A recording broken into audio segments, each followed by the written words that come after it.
कहते हैं भलाई करते रहिए, भलाई को मत छोड़िए, भगवान आपका साथ कभी नहीं छोड़ेगा। नमस्कार, मैं आपका दोस्त मिस्टर विकास अपने चैनल इमोशनली एंड प्रैक्टिकली मैं आपका एक बार फिर से स्वागत करता हूं। जी हाँ, अगर हम भलाई को नहीं छोड़ते हैं तो भगवान कभी हमारा साथ नहीं छोड़ता है। इसी बात को मानते हुए एक इंसान जिनकी टीचर की नौकरी लगी थी एक कस्बे में, कस्बा काफ़ी दूर था, इसलिए उनके घर से आने में उन्हें काफ़ी दिक्कत होती थी। इसलिए उन्होंने उस स्कूल के पास में ही एक कमरा ले लिया, पर फिर भी 2 से 4 किलोमीटर दूर उन्हें जाना पड़ता था रोज़ पैदल, जिसके कारण उन्हें विलम्ब हो जाया करता था। पर रास्ते में जब भी वो जाते, किसी से लिफ्ट मांगते या किसी से मदद मांगते हुए चले जाया करते थे। जिस बात को उन्होंने अपनी ज़िंदगी में हमेशा याद रखा कि हर कोई उनकी मदद के लिए हमेशा आगे रहता है, पर फिर भी उन्हें ये एहसास होता था कि समय पर पहुँचने के लिए उन्हें खुद का एक साधन, उनके पास खुद का एक वाहन होना आवश्यक है। इसलिए उन्होंने सबसे पहले यही सोचा कि मेरी सैलरी आते ही मैं सबसे पहले एक कार्य करूँगा, अपने लिए एक बाइक ले आऊँगा। उन्होंने वैसा ही किया। उनके पास कुछ सैलरी आई। उस सैलरी के बाद उन्होंने अपने लिए सबसे पहले बाइक खरीदी। पर वो बाइक खरीदने के सिद्धांत एक मन में बात बिठा चुके थे। उन्होंने कहा, जब भी मैं रास्ते से जाऊँगा मैं किसी ना किसी को लिफ्ट जरूर दूँगा, जिस तरह मुझे हमेशा लिफ्ट मिली है। वैसा ही हुआ।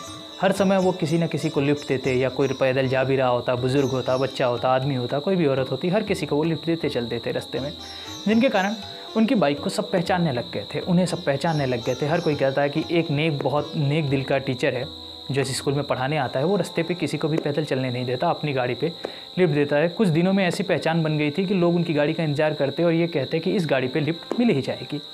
एक दिन ऐसे टीचर अपनी घर से निकले। रास्ते में जाते हुए उन्होंने कहा, देखो आज कोई दिख नहीं रहा है, चलो कोई बात नहीं, आज अकेले ही चलते हैं। कि अचानक एक इंसान पैदल जा रहा था। टीचर उसके पास में रुकते हैं और कहते हैं कि भाई कहाँ जाना है? तो उसने कहा, बस आगे ही जाना है। कहें बैठ जाओ मेरी गाड़ी पे, मैं तुम्हें आगे छोड़ देता हूँ। उसने कहा ठीक है। कुछ दूर जाने के बाद जब रास्ता सुनसान आया तो उस आदमी ने अपने जेब से एक चाकू निकाल कर उनके गले पर रख दिया और कहा, गाड़ी रोको। टीचर थोड़े घबरा गए और उन्होंने कहा, ये क्या है? उन्होंने कहा, देखो मैं तुम्हारी गाड़ी छीनने वाला हूँ। टीचर ने कहा, ठीक है कोई बात नहीं, तुम ये गाड़ी रख लो, मुझे नहीं चाहिए, पर एक बात करना, कभी भी किसी से ये मत कहना कि ये गाड़ी तुमने लूटी है, मतलब मुझसे छीनी है। एक तो लोग वैसे ही एक दूसरे पे कम भरोसा करते हैं, और दूसरी, लोग एक दूसरे से लिफ्ट मांगना कम कर देंगे और एक दूसरे की मदद करना छोड़ देंगे, क्योंकि उनकी देखी देखा बहुत जन ये कार्य करने लग गए थे। हर किसी को रास्ते में लिफ्ट देते और उसे अपनी मंजिल पर छोड़ के आया करते थे। वो आदमी थोड़ी देर सोचने लगा कि यार कितना सज्जन आदमी है, मैं इसके साथ में ऐसा कर रहा हूँ। फिर उसे ख्याल आया, अरे हटो, मेरी भी रोजी रोटी चलानी है। वो गाड़ी लेकर वो चला गया। टीचर स्कूल जाने के बाद अपने जब घर गए, वो भगवान के सामने बैठे और कहा, भगवान क्या महिमा है तुम्हारी, मैंने गाड़ी ली, सबकी मदद की और आपने मेरे साथ ऐसा किया। ये कहकर भगवान के सामने सो गए। सुबह उठते ही जब अपने घर के सामने वाले बगीचे में पहुँचे तो देखा उनकी गाड़ी वहाँ पर खड़ी हुई थी और उस गाड़ी से एक चिट्ठी चिपकी हुई थी। जब उस चिट्ठी को निकाल के उन्होंने पढ़ा तो उस चिट्ठी पे लिखा हुआ था, ये गाड़ी है या कोई बॉलीवुड का स्टार जिसे हर कोई पहचानता है, आपकी गाड़ी आप ही संभालो और मेरी गलती के लिए मुझे क्षमा करना।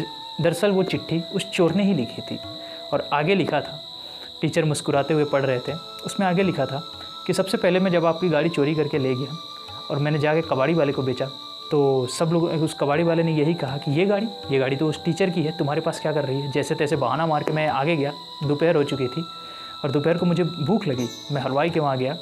जैसे ही कुछ वहाँ पे नाश्ता कर रहा था, उस हलवाई ने भी कहा, ये गाड़ी तो टीचर की है, तुम्हारे पास क्या है, कैसे? मैंने उससे कहा, अरे टीचर ने ही मुझसे कुछ सामान मंगाने के लिए मुझे अपनी गाड़ी दी है। इतना ही था कि मैं आगे जा रहा था कि चौराहे पर एक पुलिस वाले ने मुझे रोक लिया और उस पुलिस वाले ने कहा, अरे ये तो टीचर की गाड़ी है, तुम क्या कर रहे हो? जैसे तैसे वहाँ से भी जान छुड़ा के आया हूँ और मुझे ये पता चल गया है कि अच्छे इंसानों का भगवान कभी बुरा नहीं करते, इसलिए आपकी गाड़ी आप रखो। टीचर मुस्कुराते हैं, चिट्ठी बंद करते हैं और भगवान के पास आकर कहते हैं, वाह भगवान क्या महिमा है तुम्हारी, क्या लीला है, और हंसने लगते हैं। जी हाँ, ये कहानी हमें यह बताती है कि अगर हम भलाई के रास्ते पर चलते हैं तो हमारे साथ बुराई कभी हो ही नहीं सकती। अगर हम लोगों का भला करेंगे तो भगवान हमारा अच्छा ही करेंगे। ये कहानी आपको कैसी लगी ये मुझे कमेंट सेक्शन में लिखकर ज़रूर बताइएगा। मिलता हूँ आपको अगली कहानी में, तब तक के लिए दीजिए विदा। नमस्कार।